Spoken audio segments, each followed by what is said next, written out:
Bəzi insanlar var ki, uzun müddət qəbizlik problemindən əziyyət çəkirlər. Hətta qidalanmalarına fikir versələr belə, lifli qidalar yesələr belə, bu qəbizlik problemi aradan qalxmır.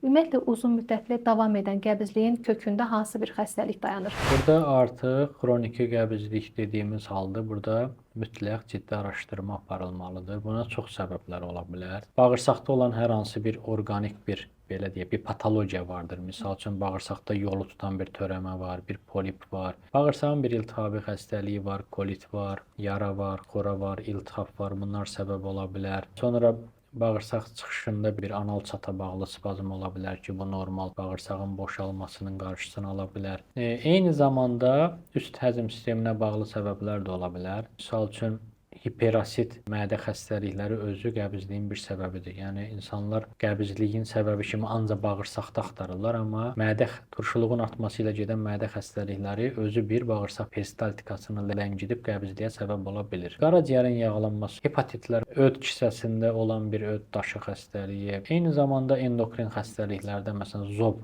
hipotireoz vəziyyəti, şəkər xəstəliyi, nevroloji, psixoloji gərginlik, davamlı stress qəbizliyin bir səbəbi ola bilər.